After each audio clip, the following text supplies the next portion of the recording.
Campside Media.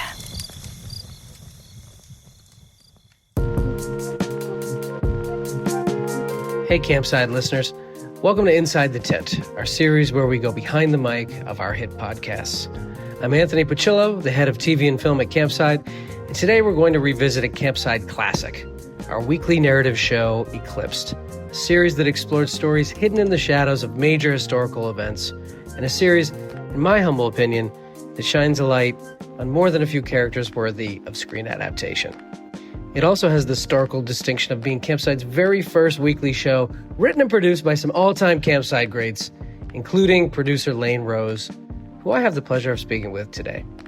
If you want more behind-the-scenes content from our shows and the people who made them, head to joincampside.com to become a free member of the Campside community. That's joincampside.com. Now here's my chat with the one and only Layne Rose. Layne, welcome to the Substack. Thanks. We are talking about one of your gem productions, Eclipsed. We're digging all the way back in the archives to 2022. Could you tell us a little bit about what the premise was and just what the hell this thing is? Yeah, so Eclipse was a weekly history podcast that was exploring the forgotten moments in history, often overshadowed by bigger events. As the show went on, it became just hidden events in history that no one bothered to really focus in on and cover. So, our first series was about the murder of an Australian pop star on the day of the moon landing, and no one really knew about it because we went to the moon. So that was probably the perfect example of what an eclipse story was. And we were talking before we hit record that the issue with that is that it's hard to find reporting on stories that weren't reported on. There you go. So we had a lot of fun with kind of bending the frame of the show to just cover forgotten moments in history. Yeah, and I think it works perfectly. And I think it's much more honest than trying to retrofit certain things. Like one thing that I have to talk to you about is beloved manualist Cecil H. Dill and his hand music. Mm-hmm. But that was in 1933. You could have found something in 1933. Major car wreck. Yeah. Great Depression car wreck. So, that really stole the news cycle that year. Maybe not year. Who knows? Week? Could have been a slow news year. 33. A little quieter. Yeah. A little quieter. Listen, that's as good a segue as any. This one, the top episode that I want to talk about today was the episode that you hosted. You should say Bijan Stevens, he hosted most of them. He hosted most of them. Yeah. We had a few guest hosts that were just other people on the team. So I hosted, I think, at least 2, maybe 3. And then Joe Hawthorne, another producer, hosted at least one series. But yeah, for the most part, it was Bijan leading the charge. Well, you led the charge on The Man Who Played His Hands, and you led the charge masterfully. Can you tell us a little bit about Cecil and hand music in general? Yeah, Cecil is technically a manualist, which means he makes fart sounds with his hands.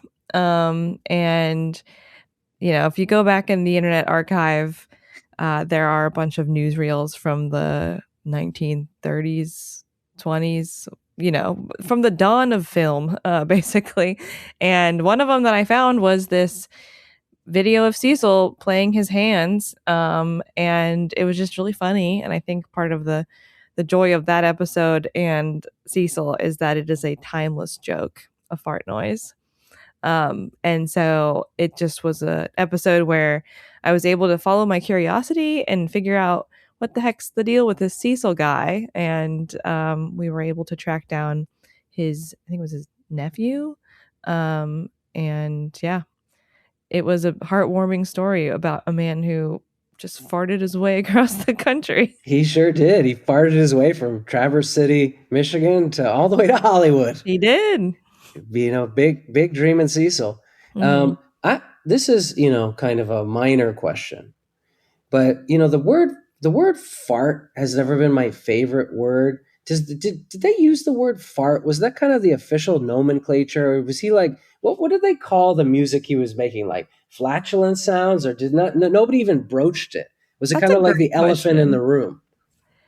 I mean, they just said that they literally called him the man who played his hand, and maybe a hand squeaker, I think was the other word that they used. Yeah, fart, I don't think probably came into the vernacular for another couple decades, but I don't know. We didn't delve into that part. That Didn't could have delve been into a, that, a right? follow up. Didn't get into the fart kind of lexicon. Yeah. You didn't need to. Yeah. The music was so evocative. Yeah. I was struck by the fact that he did want to take the act to Hollywood. Like he thought, that was going to be the pop culture, influence of the time. I really wished it would have taken off for him. That would have been a fun career. He could have gotten a star on the Hollywood Walk of Fame.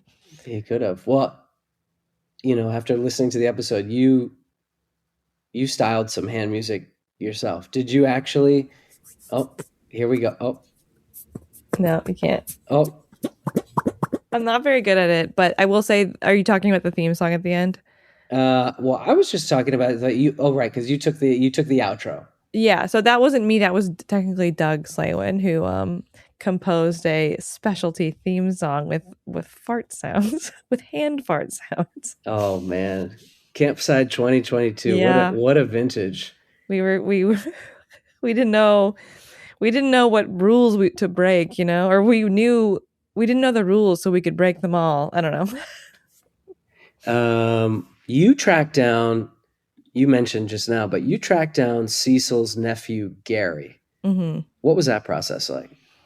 I think what I did was I searched Gary's name probably in newspapers.com, or not Gary's name, sorry. I probably started with Cecil's name. I probably looked at an obituary of his to find the remaining relatives, and I think I probably put some of those names into LexisNexis and then found their names, plugged those into social media, and lo and behold, I had one mutual connection with I think it was the son. I think it was Gary's son. So like somebody my age went to college with someone I am friends with, was a former roommate. And so she made the connect, and then the son of Gary set up the call with Gary Seabrook. The magic of reporting. And Yeah. Michael Kiefer, he did not want to participate, but he performed with Weird Al. I feel like it would Yeah. have been a crime if you'd not mentioned Weird Al, just to name shout, like this is his wheelhouse. Absolutely. I, Yeah. he must have been he feels like a student of the peculiar music game. Like he must be aware of Cecil. Yeah, I think he knew of him. Yeah, I think he said he saw him on a documentary. It was funny, the two experts, the two like quote unquote professional manualists that I spoke to said that like Cecil wasn't actually quite good at it. He wasn't technically skilled, which I was like, okay, let's calm down. Shade. Yeah. Like you guys farted for money. You played your hands for cash. Hey, We're all doing that, let's not throw some stones. Honor your elders, I would say. Respect them. But yeah, so there are still people out there who do it. I think I would say too that I also found a lot of TikToks of like younger people doing it as a bit.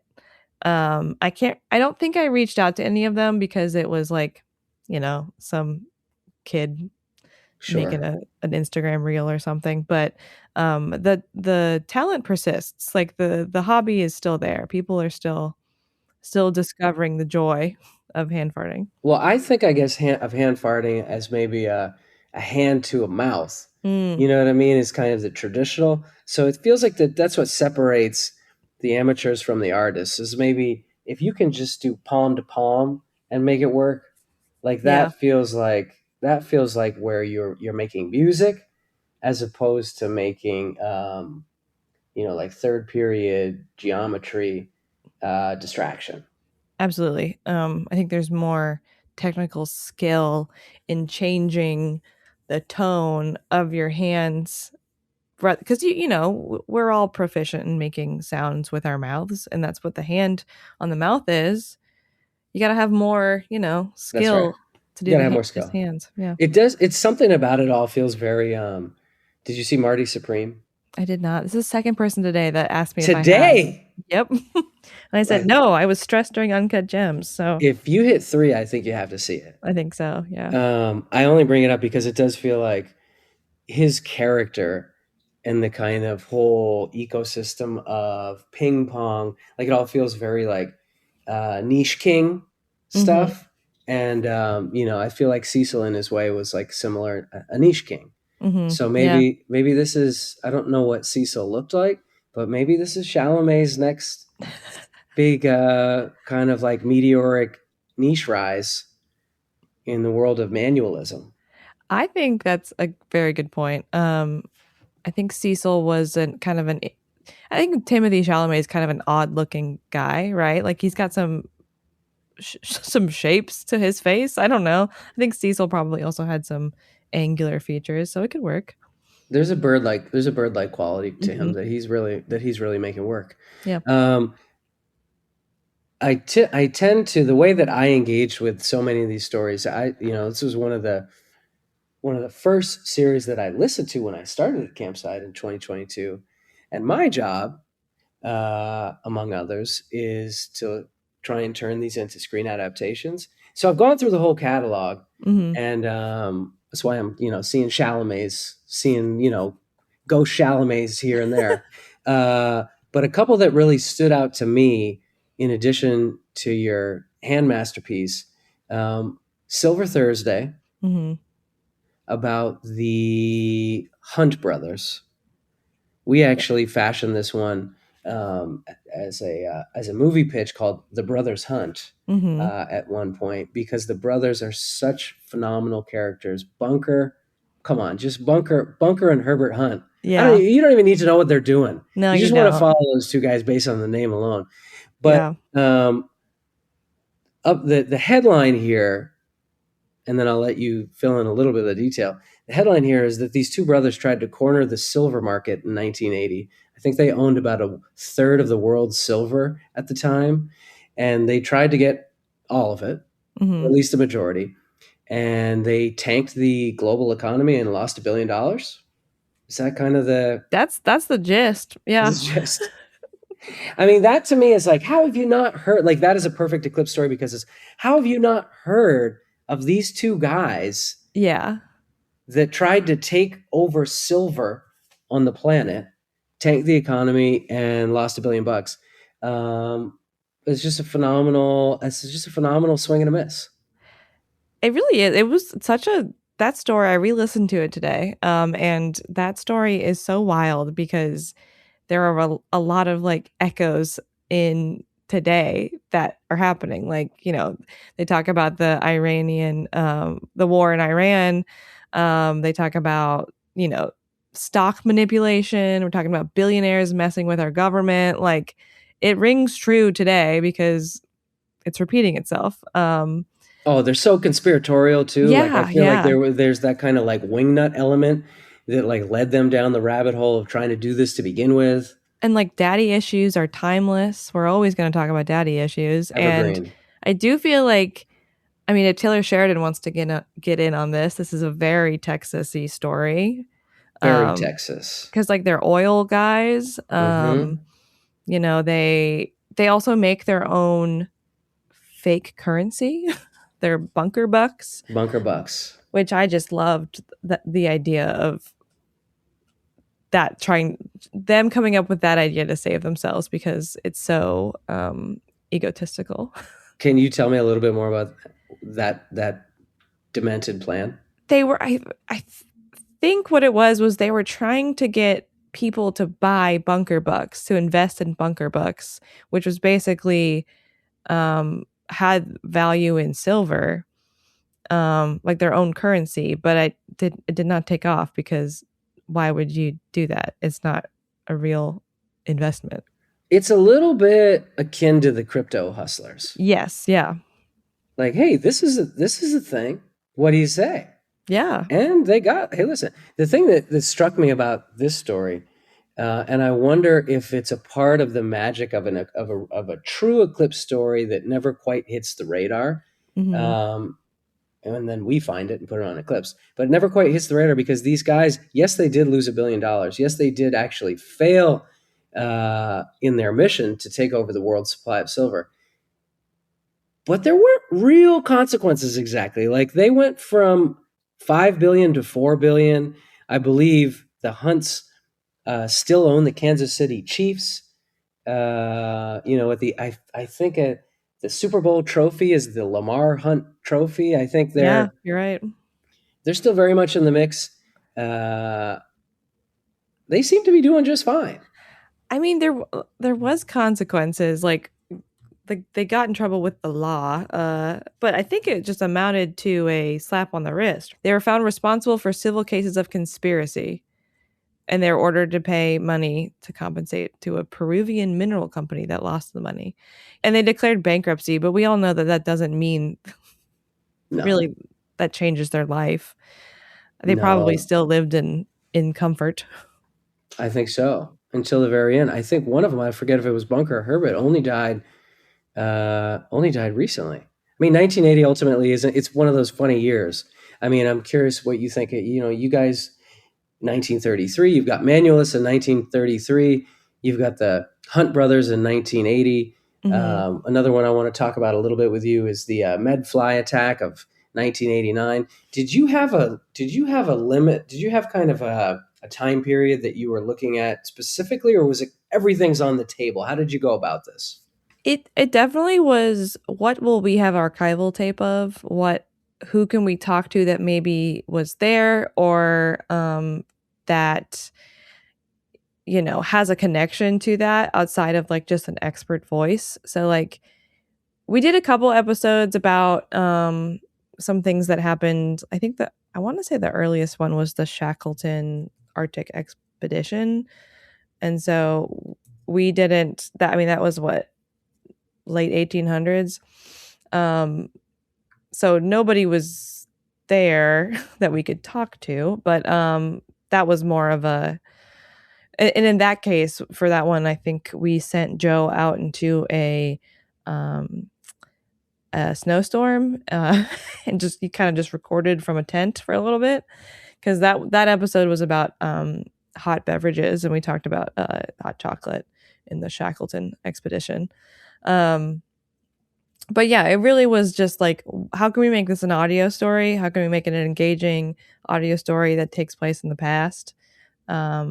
Because, we're not going to go actively report on a historical unfolding. We have to turn back the pages of the history book to find the stories. So the Medfly attack that I just mentioned, mm-hmm. Silver Thursday, in a lot of ways, lays out very cinematically, because you've got these two kind of outrageous, colorful characters, these two brothers at the center of the action, Bunker and Herbert. The Medfly attack is almost the exact opposite, because your main characters, I'll just lay it out a little bit. In 1989, well, starting in 1985, there seemed to be an infestation of these medflies, these little pesky little, nasty little gnats, mm-hmm. All over California. And by 1989, it seems like there was almost 14 months, maybe, or a year, something like that, where the infestation was just like out of control. And the city, Los Angeles, was really Southern California, I think, Orange County and Los Angeles. And Los Angeles started spraying pesticides to kill them. And an organization, I'll let you tell us if they were real or not, an organization called the Breeders, mm-hmm. wrote several ominous notes suggesting that they were bioterrorists and that they were behind the infestation, and they would continue to populate Los Angeles and other counties with more and more medflies if the city didn't stop these massive sprays. Now, they were never as far as I know, ever identified.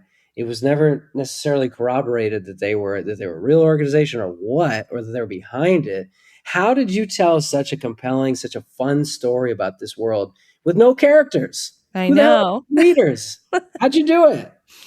That one I remember we relied a lot on archival because there's a lot of news reports from the time of people like freaking out about these chemicals being sprayed, rightfully so, kind of spooky.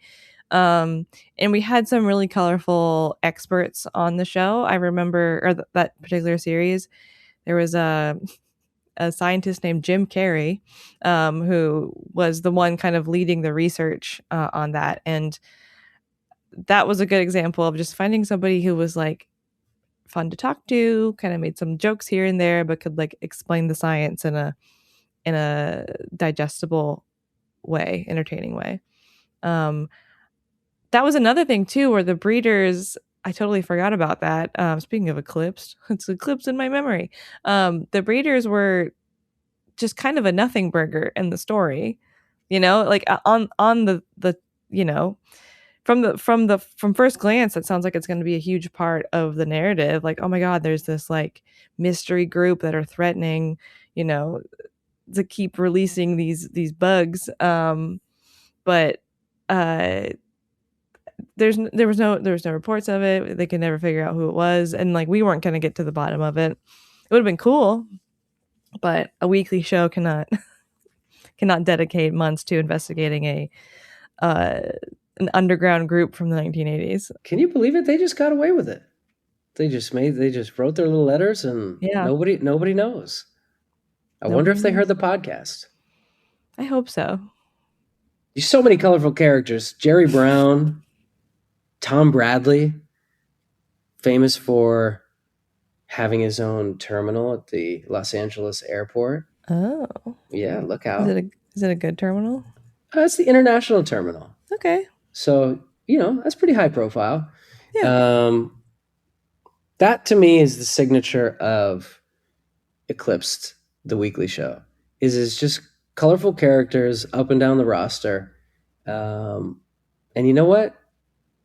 It takes colorful characters to produce it. That's what I find. Wow. That's what I find. Layne, special show. You're a special host. You're a special person. You know that? Wow. Thanks, Anthony. So are you. And thanks for joining me here on the Substack to talk a little bit about this gem that maybe by now, 3-4 years later, has been eclipsed by other podcasts. But you should go back, everybody, and discover it. 100%. That was the plan all along for Eclipsed, There it was. To eclipse itself. To eclipse itself. Well, we found you, Eclipsed. You could only hide for so long.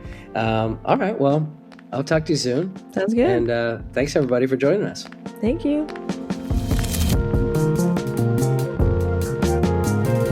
Thanks again to Layne Rose and the rest of the Eclipsed team, some of my very favorite people, and thank you for listening to Inside the Tent. Don't forget to head over to joincampside.com to become a free member of the Campside community. That's joincampside.com.